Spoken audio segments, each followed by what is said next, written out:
Playing online blackjack and want to try upping your odds? Well, here's a tip.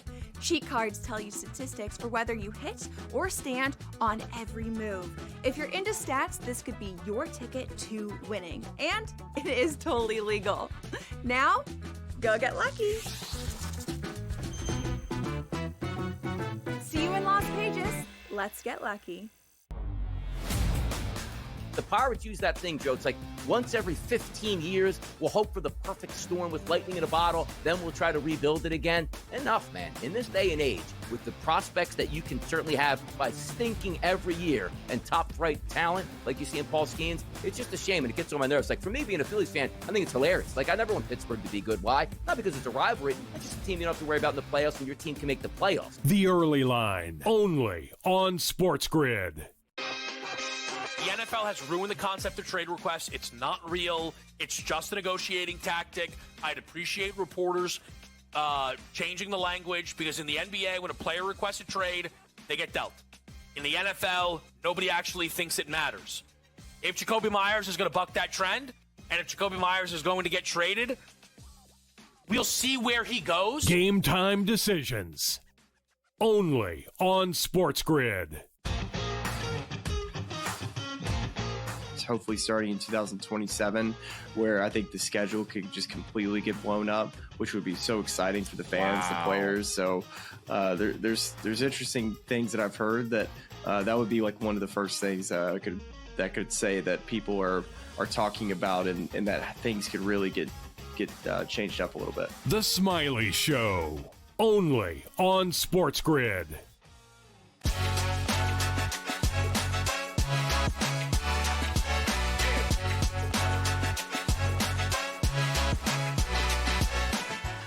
Micah Parsons becomes the highest paid non-quarterback in the NFL. Plus, his Cowboys owner Jerry Jones' controversial contract negotiations a problem for the Players Union. Hi, everyone, and welcome to Front Office Sports Today from FOS Studios in New York City. I'm Baker Machado. And I'm Renee Washington, and happy Friday. Thanks so much for joining us each and every weekday as we chat the biggest stories in the business and culture of sports. We also have NASCAR driver Bubba Wallace on later to chat the NASCAR playoffs this weekend. But first, let's jump right into the shoot-around. Yeah, and let's start with a Texas-sized earthquake in the NFL, Renee, as the Dallas Cowboys traded star defensive end Micah Parsons to the Green Bay Packers for 2 first-round picks, plus defensive tackle Kenny Clark. Now, Parsons will reportedly sign a 4-year, $188 million deal with Green Bay, and that will be the largest contract ever for a non-quarterback. That $47 million average annual value he'll make is more than the $40.5 million per year that Jerry Jones reportedly offered back in March, a deal that the Cowboys owner says Parsons agreed to before later asking to speak with his agent.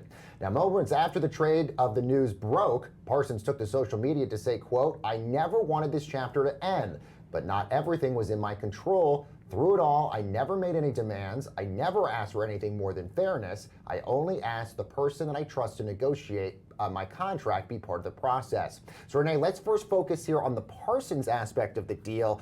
Is this a win for him? It sounds like it is. Yes, Baker. I mean, with this 4-year, $188 million contract, it's a win for Micah because he gets $120 million fully and guaranteed. At the time of signing, it's $136 million in total guarantees. He also, as you mentioned, with that annual, the AAV of $47 million per year, does pass T.J. Watt, who had the previous record for non-quarterbacks at $41 million. So he wanted to become the highest paid non-quarterback, check. He wanted to get a bigger extension, also check. But on the other side, it's crazy because the Cowboys did have a chance to stop this trade. Micah Parsons and his team came back. They said he wanted to stay in Dallas. They were trying to negotiate, and essentially Jerry Jones and his team said to him, either to take this, stay and play your 5th year, or you're walking. So there was an attempt for Micah Parsons to stay. He did not want to leave, yet here we see him now in Green Bay, and it's a big win because also the Packers are going to embrace him. I'm looking forward to his first Lambeau Leap. I'm looking forward to September 28th when it's Sunday Night Football.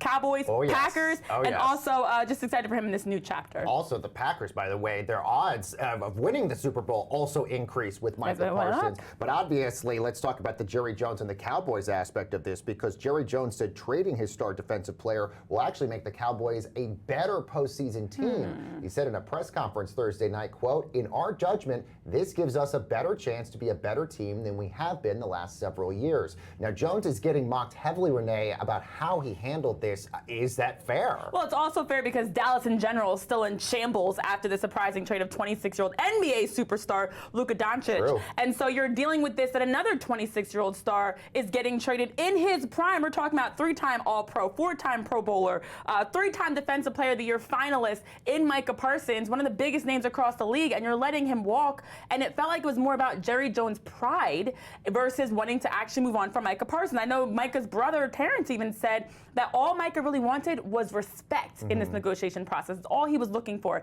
Felt like he did not get that. So for the Cowboys, it's also their 3rd time consecutively having a player in contract negotiations going into August.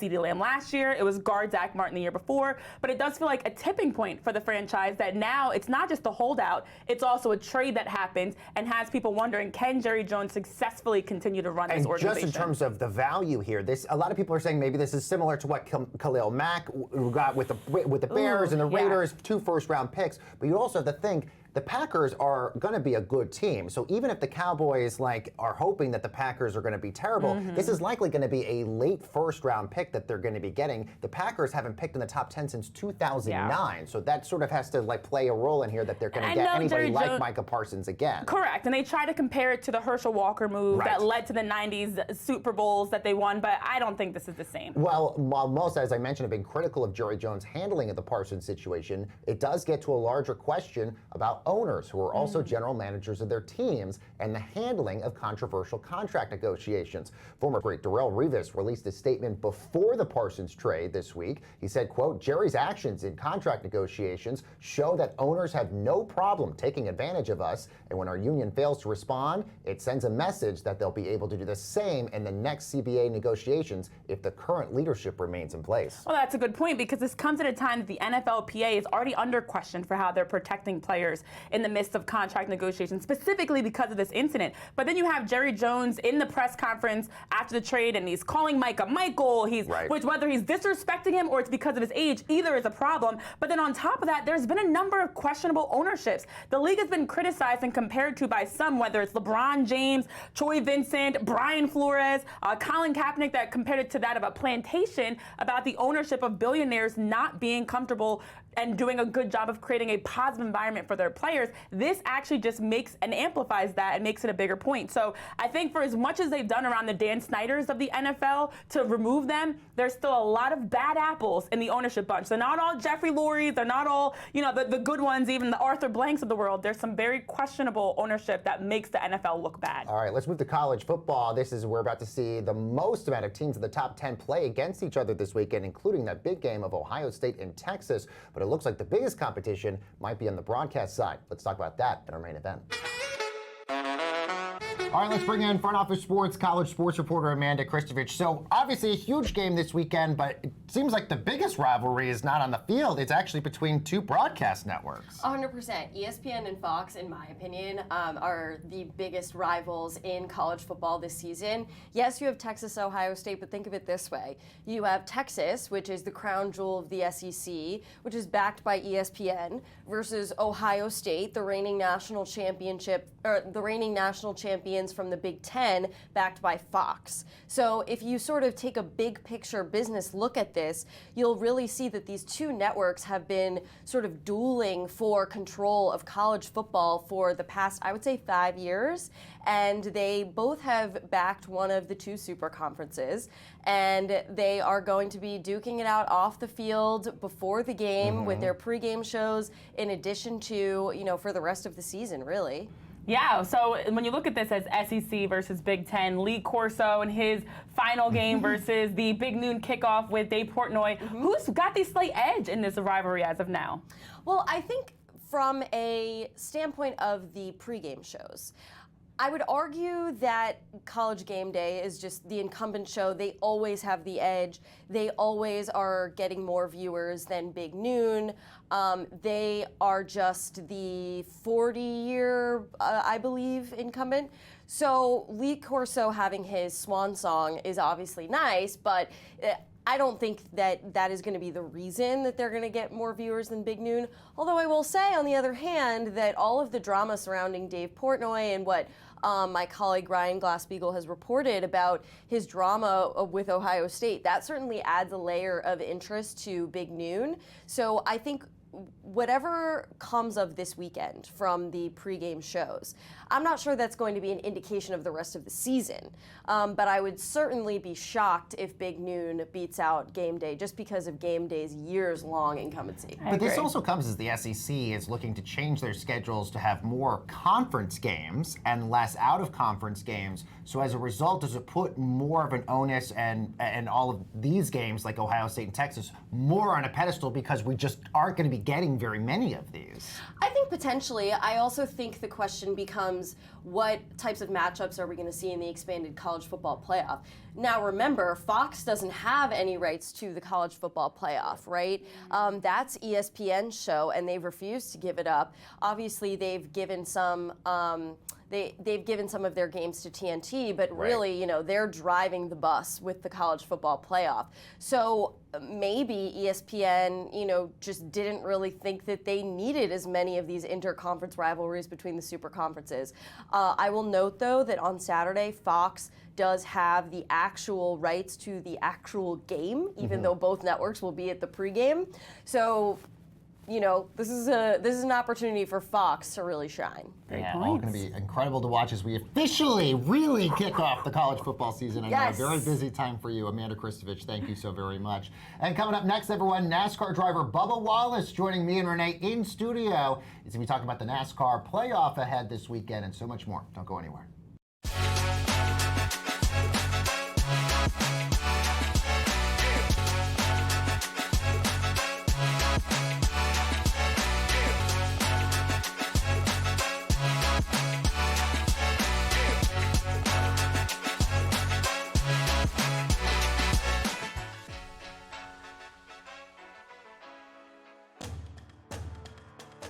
Alabama, Florida State, years Georgia opened with Clemson, and then Oregon and LSU and Les Miles opened with Oregon and smacked them around. Alabama knocked around USC and Wisconsin and Va-Tech for years. The SEC fears nobody. Stop it. I love the SEC. Put them on. By the way, if you just had an only SEC college football playoff show, it would be absolutely wonderful. How about that out there, SEC backers? SportsGrid's College Football Today. So the Mets, they went through a rough stretch where they were terrible, but, you know, they win the series versus the Mariners. They're kind of turning things around just a little bit. Like, the offense has been there. You said they were in a playoff race. You know, it's tough to say, like, oh, they need to win. It's like trying to trust teams in different sports at the end of the season. But the hitters are hitting right now. Lean into the Mets, lean into the Phillies. These teams have something to play for, and they're cooking right now. Pro Baseball Today, only on SportsGrid. I think what you saw last year is it's tough to say, oh, it's projectable, but I do think it's something that when you're taking shots here, you're looking for a bye-week coverage wide receiver on your roster or a guy that has upside who's young enough to grow into more of a role. I think the development of Bo Nix was stunningly good last year. If we can build on that again this year, I think Marvin Mims is a really good selection as the 57th wide receiver off the board. Fantasy Sports Today, only on SportsGrid. What does he do after he hits the home run? He walks over to the fan and he pats him on the back and gives him a high five. This is the same fan that's been going after him for the entire game. Dave Roberts after the game saying, hey, look, every once in a while, it's kind of funny to see Shohei, who's got this wonderful personality that we almost never see. It was great to see him do that with the fans. Newswire, only on SportsGrid.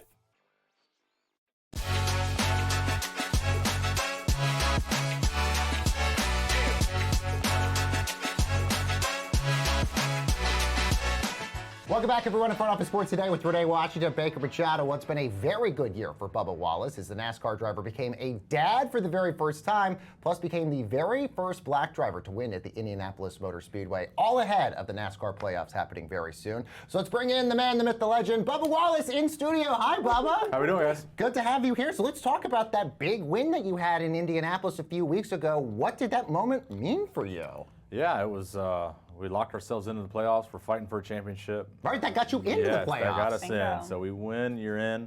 So it's been really living carefree, nice, just be able to take a step back and enjoy, every race that has come after Indy up until now. So we can go into Daytona this weekend, no stress. Love that. I've been on the cut line for so many years, and it's stressful to the max, but it's been a lot of fun. It's been a really good year. Enjoyed where we've been at, and excited to see what the future has for us.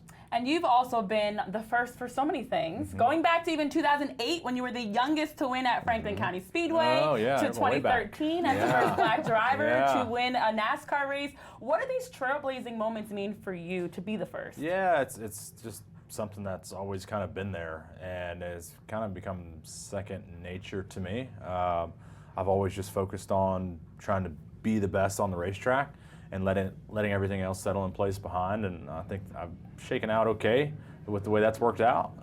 But it's awesome to be carrying the banner and carrying the torch for what Wendell Scott had really laid the foundation for. And so taking it a couple steps further, racking up some victories, becoming a name in the sport that I've been a part of since 2010, whatever you want to call it.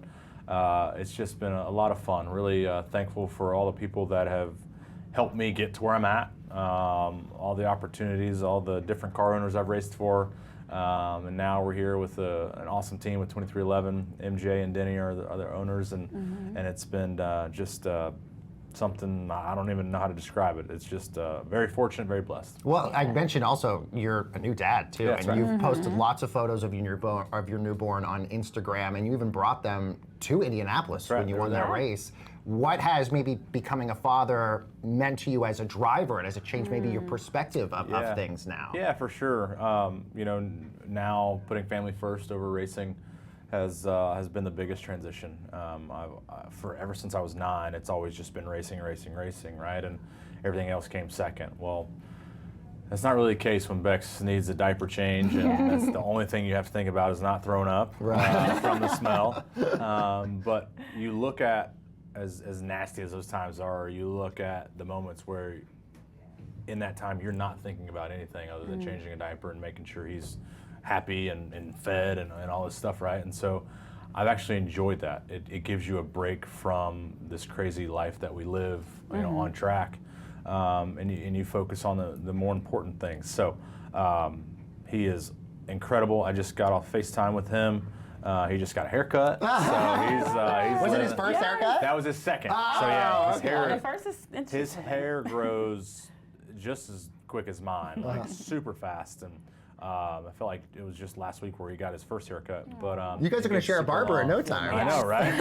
I'll have to carve out some time in my slot when we go to the barber shop soon. But no, it's just really a lot of fun. It's already 11 months. I know, more first now as a dad, which I love. And there's been a lot done in NASCAR to help grow the sport in terms of the audience, media deals, inclusion, and even reaching a younger audience itself. However, viewership's much more complicated. You look at Fox and Amazon Prime, they're reaching their audiences in different ways. I'm curious, as a driver, what are you seeing? Are we seeing a growth in the audience, or is NASCAR declining overall in viewership? Yeah, well, I think Richmond's viewership just got posted, and I think that's the message is getting skewed there, because we actually just released our 2026 schedule, and for as much as I think drivers like Saturday night races because we get the Sundays off, just the viewership just doesn't calculate up. So other than that, our viewership has actually been the highest it's ever been. So I think NASCAR is doing an incredible job right now of trying to figure out new innovative ways. We're going to San Diego next year for a new road course race there, so that'll be exciting in a different market that we've never been to. Going back to Chicagoland, I know a lot of passionate fans will be out there. We just come off a 3-year tenure at Chicago Street Course. Yes. That was incredible. Had a lot of fun there. So continuing to tap into markets that we haven't been to and revisiting some old ones, ironing out the kinks of how to just continue to be better. But our sport's in the best spot it's actually been in a long time, and it's cool to kind of be carrying the face of that. You mentioned, obviously, you're part of the team with Michael Jordan and 2311. What has MJ brought to this team, and what sort of things have you learned maybe from MJ, and has a lot of his thoughts cross being from basketball into NASCAR that have also been really informative for you? No, I think the biggest thing he's taught me is, don't go into something that you know you're going to lose.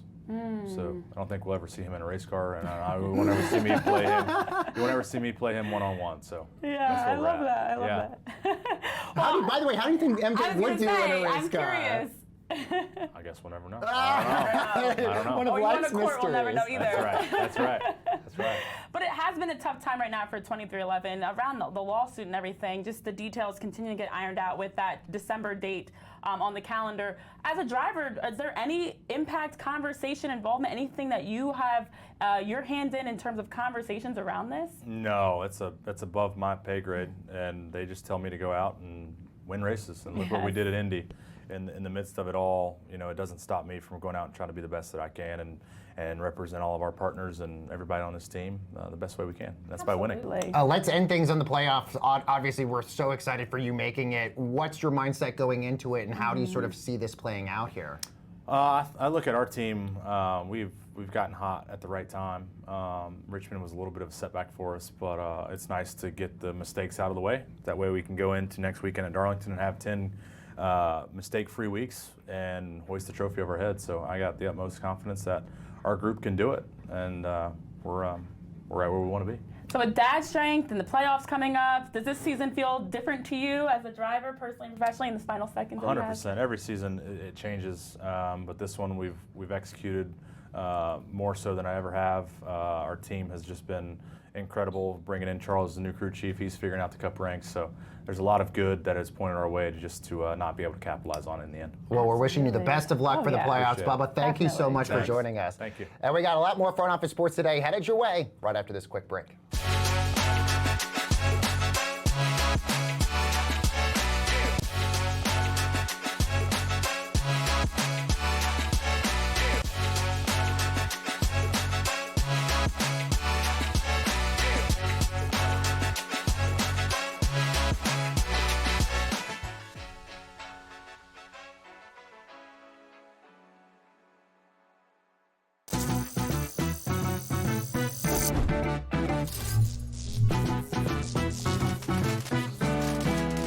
Here's a tip.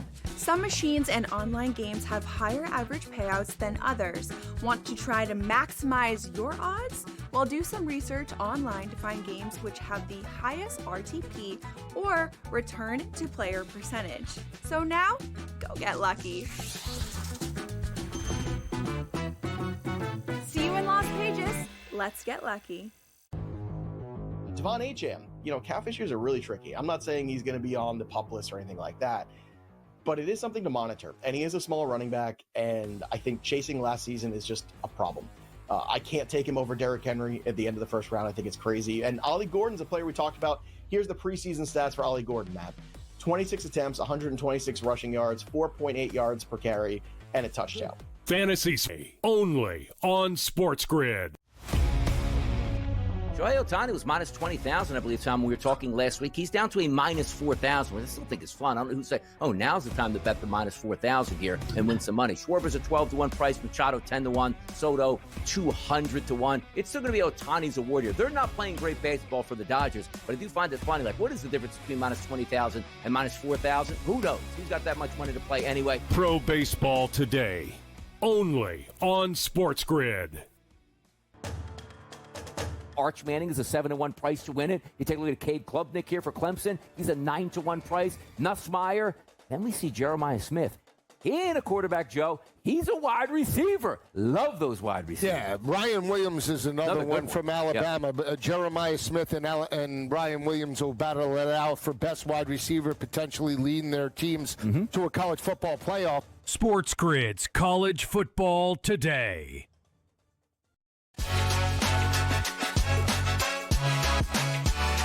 And welcome back, everyone, to Front Office Sports Today with Renee Washington and Baker Machado. Well, after playing 7 seasons in the NBA, including finishing second in the 2012 NBA dunk contest, Chase Budinger switched sports completely. going to the Olympic beach volleyball team and becoming the very first person ever to appear in both an NBA regular season game and also the Olympic beach volleyball competition as well. Big money indeed, Renee. He also recently won the prestigious Manhattan Beach Open as well. So let's talk about what a second act he is. Chase Budinger joins us now on Front Office Sports Today. Chase, thanks so much for joining us. Yeah, thanks for having me, guys. So what was it like transitioning from the NBA to volleyball, and was this something you always were interested in? Yes, this was definitely always the plan of mine, was to transition into beach volleyball. And, basically the thought was as long as my body was healthy and I was able to do it, I knew that beach volleyball players could play later in their careers, unlike basketball where, a long career is at the age of 30. But beach volleyball, you could do it into your 40s. So I always knew that transition was there for me. And, when I decided to make that switch, I made it a goal of mine to accomplish these certain things. And it took me a while, but I was able to become an Olympian. I was able to finally get my name on the pier at Manhattan Beach Open. So these are some of the goals that I've finally been able to accomplish. But it took me a good 7-8 years to do that. Well, that's impressive that you've always been a dual athlete, a multi-sport athlete, and knew you wanted to play at the highest level for both. Do you feel like you're better in one sport, or was it just you loved both truly and wanted to make sure you compete at the highest level for each? I've always loved both. I would probably say I was a better volleyball player than I was a basketball player growing up, but I enjoyed basketball so much, and I wanted to see how far it could take me once I got to college. So I went that route first.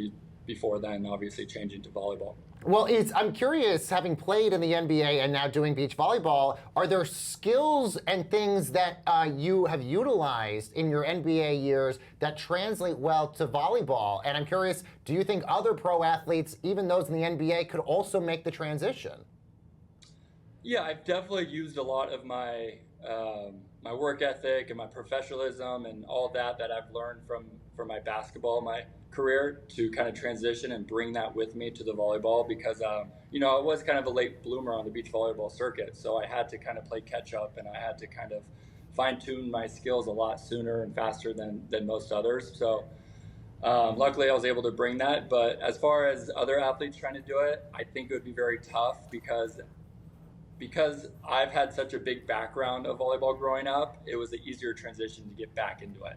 Well, let's talk more about that volleyball background. As you mentioned, an Olympian, you're also in the midst of preparing for the playoffs. It's championships weekend.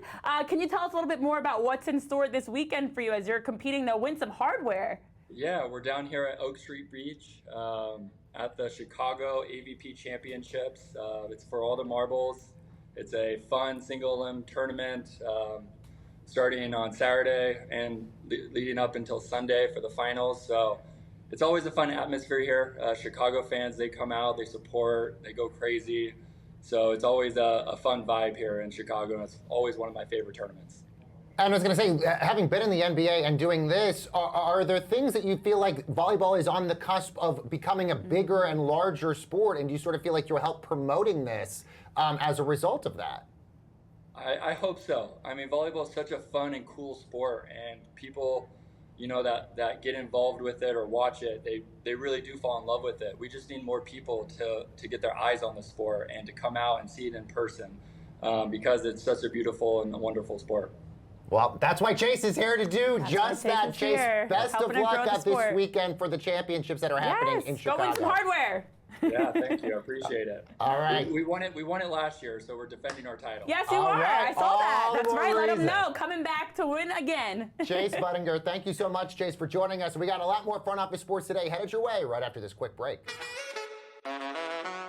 Well, Renee, Dana White says the proposed UFC fight on the White House lawn is on. He posted a video on social media saying, quote, "I'll have more details in the next couple of weeks, but we got it done today." Now, that proposed fight could happen July 2026, celebrating America's 250th birthday. Now, the White House has not confirmed the news just yet, but no professional sporting event, Renee, has ever been contested on the White House grounds before.